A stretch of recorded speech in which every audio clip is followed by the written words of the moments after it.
1, 2, 3, 4, 5, 6, 7, 8, and a smidge. I'll be damned.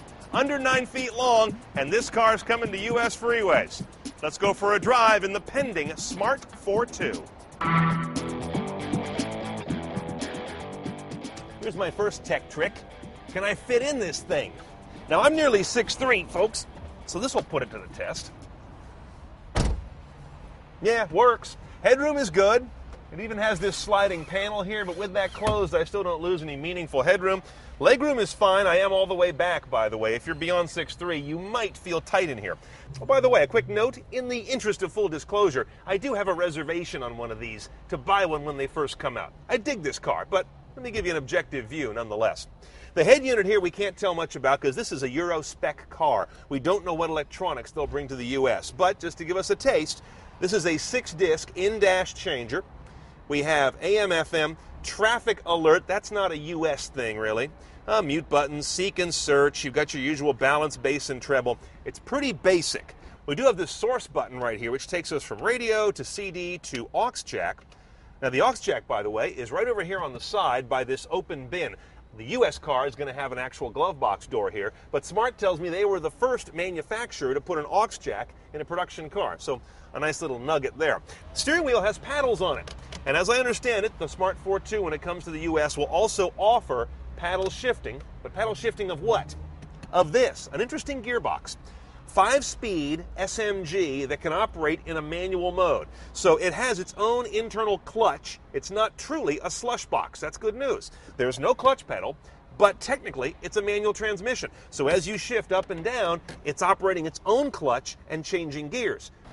Now back around the stern, we find the engine room, such as it is. You drop down this tailgate panel, which by the way is also surfaced by a glass panel above it. Lift up a sound deadener, lift up another access panel, and there it is. The 1-liter 3-cylinder gas engine. Fuel injected, but no tricks, no turbocharging. This does about 71 horsepower. Don't laugh. I've got a Fiat that does about half that, and it gets around okay. Miles per gallon should be 40 plus on average. They haven't published the final number yet. And bear in mind, that's under the new, tougher EPA regulations. Let me show you something out around the bow I think you'll like. Smart ForTwos are going to have a complete set of interchangeable plastic body panels, like this hood section here I'm doing. Undo 2 clips and lift it off. And there's the guts of the car. You see, this vehicle is built as a cage, and the panels are basically aesthetic. You can buy a new set, change the color of your car without ever touching a piece of sandpaper or an air compressor.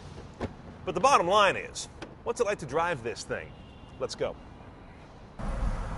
Now, one thing you notice right away is this suspension is very firm, but beyond that, you've got a short wheelbase. So this car, if I'm understanding this, the dynamics going on here right, it does a fair amount of this over road imperfections. That's just the nature of a short wheelbase.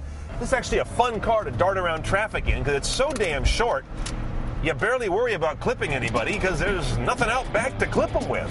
I mean, that's it. When you get them in your mirror, you're clear. Whee!